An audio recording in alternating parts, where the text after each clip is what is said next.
Life moves fast, and so should the answers to your biggest questions. Welcome to Endo Batteries Quick Connect, your direct line to expert insights. Short, powerful, and right to the point. You send in the questions, I bring in the experts, and in just 5 minutes, you get the knowledge you need. No long episodes, no extra time needed. And just remember, expert opinions shared here are for general information and not for personalized medical advice. Always consult your provider for your case-specific guidance. Got a question? Send it in, and let's quickly get you the answers. I'm your host, Alana, and it's time to connect.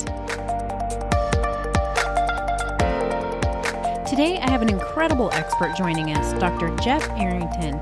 If you've spent any time in the endometriosis community, you've probably heard his name. Dr. Arrington isn't just an excision specialist, he's a fierce advocate for informed consent and breaking down the barriers that keep so many from accessing proper endometriosis care. His passion goes beyond the operating room. He's fighting for real change, pushing back against misinformation, and making sure that patients have the knowledge and options they deserve. Let's dive in. Is a uterine ablation an adequate replacement for a hysterectomy? It depends on what they're trying to treat. As far as I know, uterine ablation is basically using heat to destroy the lining of the uterus. It is a treatment for heavy bleeding. I don't know if it's a treat for painful periods.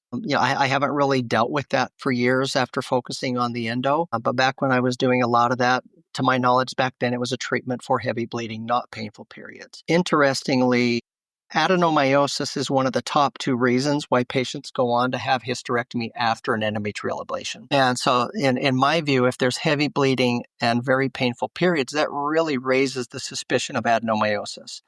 And if patients don't want a hysterectomy, my opinion, a progesterone IUD is a better option than a uterine ablation because you still have you have a chance of decreasing bleeding, which is the role of the ablation, but you also it's a proven treatment for period cramping as well. What are the risks of doing a uterine ablation?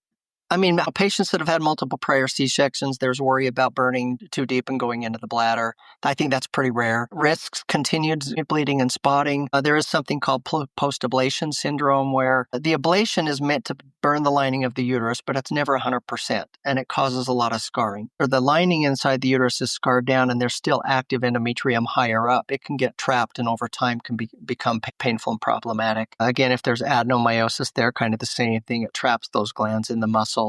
So the post-ablation syndrome is probably the most common. I think they're pretty well tolerated as a procedure itself. I think the major complication rate is pretty low. It's more just, it's more outcomes driven than true complications.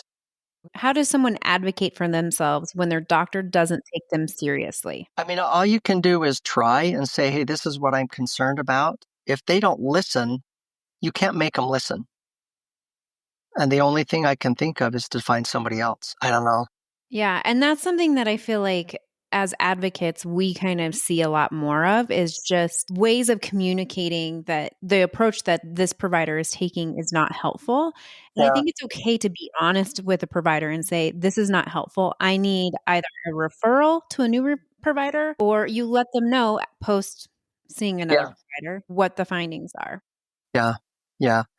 And if the response is always, I mean, the hard part, most likely the response is, well, let's just try this hormone or let's try this hormone or, there's nothing more I can do or you just need to get pregnant or you need to have a hysterectomy. If a patient really wants to be, I mean, I'm probably super passive aggressive by nature, but if a patient wants to be passive aggressive, I mean, they could just ask the doctor, say, okay, I'm interested in that. Can you show me some studies that support that? The hard part, most are just kind of ingrained in what they learned in residency and really haven't learned anything beyond that. And they may even know doctors that do excision and do complex endometriosis surgery, and for some reason they just stick to their guns and they don't offer that as an option. But if you're not being heard and you try to advocate and you're still not being heard, in my mind, the only option left is to find somebody else. That's a wrap for this Quick Connect. I hope today's insights helped you move forward with more clarity and confidence. Do you have more questions? Keep them coming. Send them in, and I'll bring you the expert answers. You can send them in by using the link in the top of the description of this podcast episode or by emailing contact@endobattery.com or visiting the endobattery.com contact page. Until next time, keep feeling empowered through knowledge.